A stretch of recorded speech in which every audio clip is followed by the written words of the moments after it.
చేస్తున్నాం. కానీ కస్తూరి గారు ఫ్రాంక్లీ మీకు అడపదడప కాంట్రవర్సీస్ వస్తుంటాయి కదా. మీరు రజనీకాంత్ గారిని ఒకసారి విమర్శించారని, అలాగే అజిత్ గారితో మీకు గొడవ అయింది. అజిత్ గారితో గొడవ అవ్వలేదు. అంటే ఆయన ఫ్యాన్స్ ఏదో మిమ్మల్ని ఏదో మాటలంటే మీరు కూడా వాళ్ళు తిరిగి అవునండి తీవ్రంగా మాట్లాడినారు. నా క్యారెక్టర్ అయితే అదేనండి.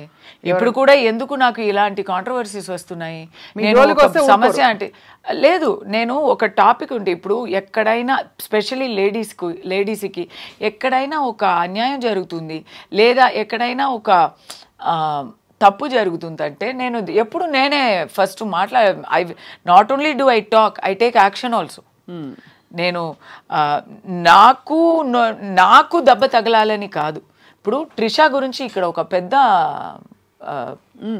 ప్రాబ్లం, తమిళనాడులో ట్రిషా గురించి ఒక యాక్టర్ ఒక చాలా ఎలా ఒక టైప్లో మాట్లాడారు.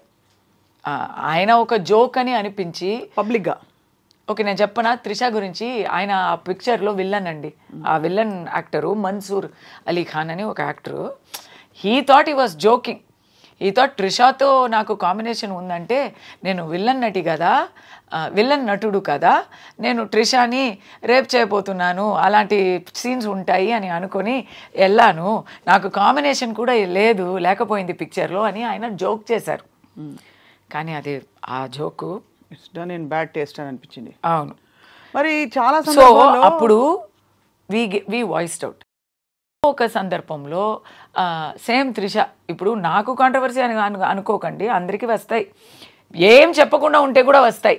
ఎక్కడో ఒక మూలలో తను పని చూసుకొని అక్కడ ఏదో చేస్తున్న త్రిష గారికి ఎవరో ఒక పొలిటికల్ లీడరు రిసార్ట్లో మేమందరూ ఉన్నప్పుడు వీళ్ళందరూ ట్రిషానే అడిగారు కదా, ట్రిషానే పిలిపించారు కదా అనేసారు. దీంట్లో ట్రిషా తప్పేముంది? దాన్ని మేం చెప్పలేదు. It is not at all. మీరు అడుగుతున్నారు కదా మీరు ఏమైనా మాట్లాడితే వస్తుందా అని. మాట్లాడకపోతే కూడా లైమ్లైట్లో ఉన్న వాళ్ళకి వస్తుంది, వచ్చింది పాపం త్రిషాకి. I was the first person to stand for her and then everybody up to Chiranjeevi garu everybody stood for her. అది నెక్స్ట్. ఇప్పుడు సమంతకి వచ్చింది కదా, వచ్చిందా? దాంట్లో సమంత బాధ్యత ఏముంది? అసలు లేదు. She must been very hurt. Of course అందరం ఖండించాం ముక్త కంఠంతో. ఏం కనెక్షనే లేదు కదా. సమంత పేరు ఆ దాంట్లో ఎందుకు రావాలి? There is no connection. మీకు ఎవరి మీదో పంతం ఉండి ఎవరి మీదో ఆరోపణ వేయాలంటే దానికి మీరు ఎవరి పేరు తీస్తున్నారండి? అది so everybody said that is wrong. So అలాంటి కాంట్రవర్సీస్ నేను ఇమీడియట్లీ మాట్లాడుతున్నాను కాబట్టి నాకు ఎక్కువ వస్తాయి. ఇప్పుడు నేను రూలింగ్ పార్టీకి విపక్షంగా మాట్లాడుతుంటే నాకు రావా? ఎన్నో వచ్చాయి ఆల్రెడీ, మీకు తెలియలేదు. నన్ను తాగపోతూ అంటారు, నన్ను అక్రమ సంబంధాలు, రోజు ఒక అక్రమ సంబంధం నాకు వస్తుంది. ఎవ్రీడే ఒక సంబడితో టోల్డ్ డైరెక్ట్లీ. ఎలా తెలుస్తుంది మీకు ఇది?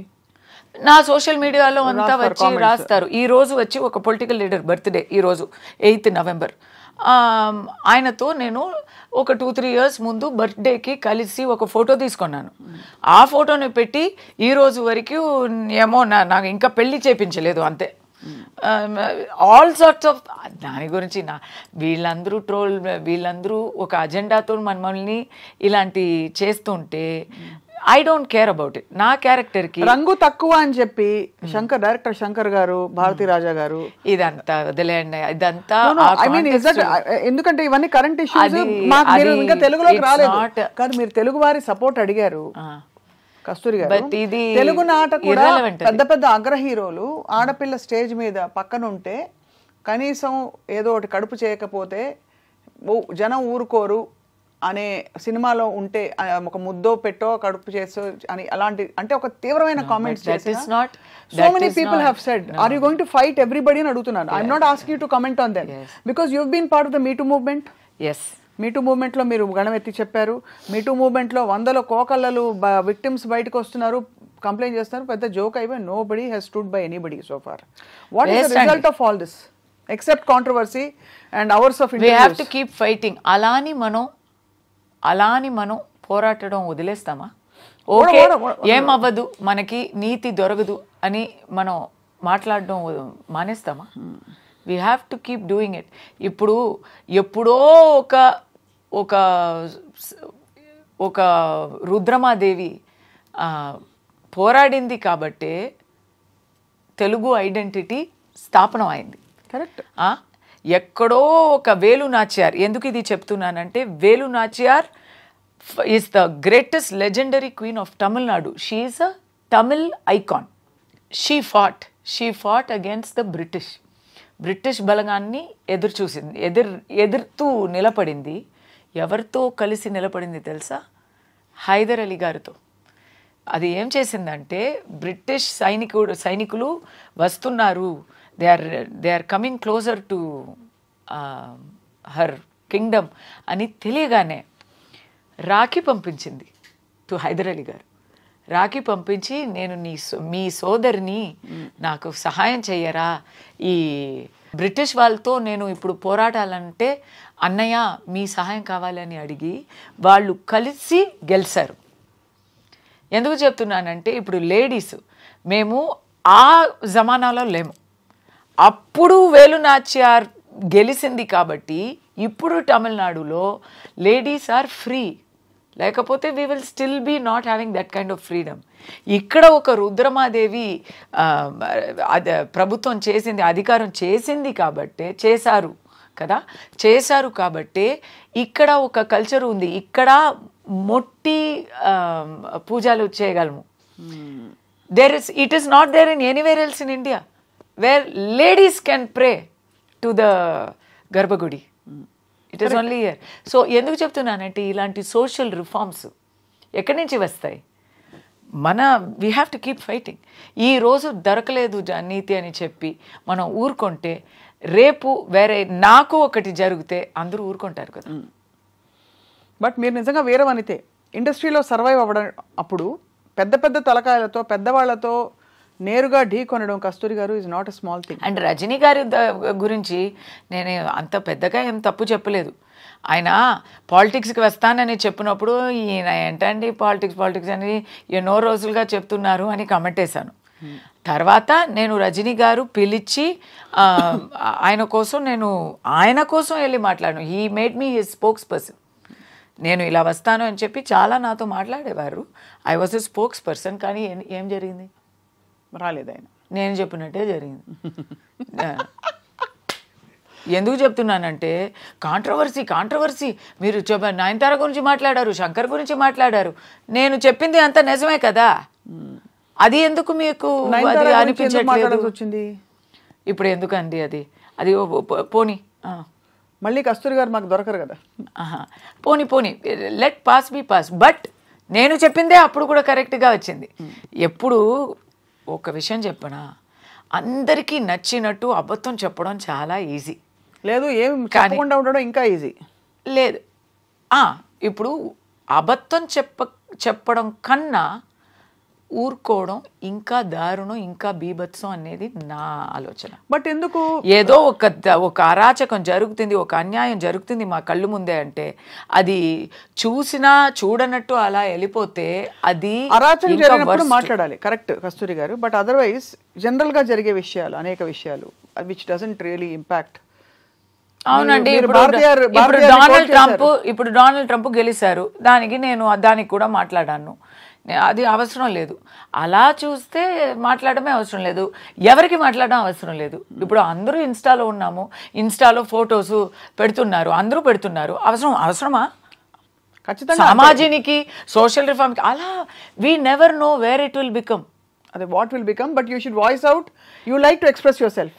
కాదు, దాని మాత్రం కాదు. ఇప్పుడు నేను ఈ రోజు ఫోటో పెట్టలేదంటే మర్చిపోతారు కదా. They will ask. We have to be in contact with our people, with our world. మీకు ఇప్పుడు నేను లాస్ట్ 1 వీక్గా ఏం చెప్పలేదు. I also don't do daily photo పెట్టి డైలీ సెల్ఫీ కమెంట్స్ అలా నేను చెప్పలేదు. I never do. But you want to be directly engaged with the people. But I only comment on things that affect me. Something strong ఉంటే నేను cricket గురించి, క్రికెట్లో ఇప్పుడు New Zealand India series అయింది, దాని గురించి నేను కామెంట్ కూడా చేయలేదు. ఎందుకంటే అంత వర్స్ట్గా ఉండింది. So I didn't even feel like typing. ఎందుకు మాట్లాడుతున్నావు, మాట్లాడక ఊరుకుంటే బెటర్ కాదా అని చెప్తే, మాట్లాడుకుంటే ఇప్పుడు వరకు జరిగిన రిఫార్మ్స్ ఏవి జరిగేవి కాదు. సో అయితే మాట నుంచి వచ్చిన మాట నుంచి తప్పులు వచ్చినా పర్లేదు, మాట నుంచి సమస్యలు వచ్చినా పర్లేదు, కానీ మూకగా మాత్రం ఉండకూడదు. అంతే, ఉండకూడదు. ఎందుకంటే అప్పుడు ఏం చెప్తారు తెలుసా, నువ్వు అప్పుడు మాట్లాడలేదు, ఇప్పుడు మాట్లాడలేదు, అప్పుడు మాట్లాడలేదు, అప్పుడు అంతా ఊరుకొని ఇప్పుడు నీకు వచ్చినప్పుడు మాత్రం మాట్లాడుతున్నావా అంటారు. కాబట్టి వెల్ వ్యాలిడ్. అంటే నేను విమర్శాత్మకంగా అడగలేదు కస్తూరి గారు. I really wanted to understand. మీరు తరచుగా యువర్ కోటింగ్ కాంట్రవర్సీ అని. ఉదాహరణకి మీరు అన్నది పాయింట్ 100% రైట్.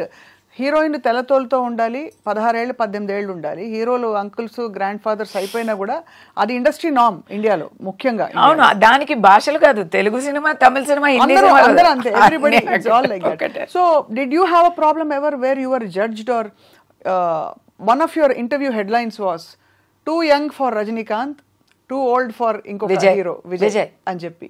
నేను when I came back first, this is not my first come back. నాకు ఫస్ట్ టైం పెళ్ళి చేసుకొని వెళ్ళి తర్వాత నాకు ఒక అమ్మాయి పుట్టి నేను వచ్చాను. అప్పుడు కాలా పిక్చర్కి నన్ను హీ వాంట్స్ టు కాస్ట్ మీ, ఏమేమో ట్రై చేస్తున్నారు, బట్ ఆ క్యారెక్టర్ ఈశ్వరీరావు గారు చేశారు. ఈశ్వరీరావు గారు కొంచెం ఫిట్ అయ్యారు. నేను ఇప్పుడే ఇలా ఉన్నానంటే అప్పుడు 10 years ముందు కదా. So it was not working out for him. And mister Ranjith the director wanted to cast me so badly. He is saying, నువ్వు ఇలా ఉన్నావే అమ్మా, can you please gain weight within 15 days అంటే నేను ఏం చేస్తానండి. సో అక్కడ ఎందుకంటే ఆ క్యారెక్టర్ అయితే రజనీకాంత్ పక్కన as his wife, as the mother of 3 grown up adult children. And they are also well grown up. They are not teenagers. And he's a tata. He's a మనవాళ్ళు ఉన్నారు, మనవరాలు ఉన్నారు. సో ఆ క్యారెక్టర్కి నేను ఫిట్ అవ్వలేదు. కానీ విజయ్ అంటే, అయ్యో విజయ్ మీరు సీనియర్ కదా విజయ్కి నాకు సేమ్ ఏజే, బట్ మీరు సీనియర్ కదా విజయ్కి అని చెప్పి అక్కడ అలా అవుతుంది. ఇలాంటి తిరుశంకు స్వర్గాలు ఉంటాయి, చాలా ఉంటాయి.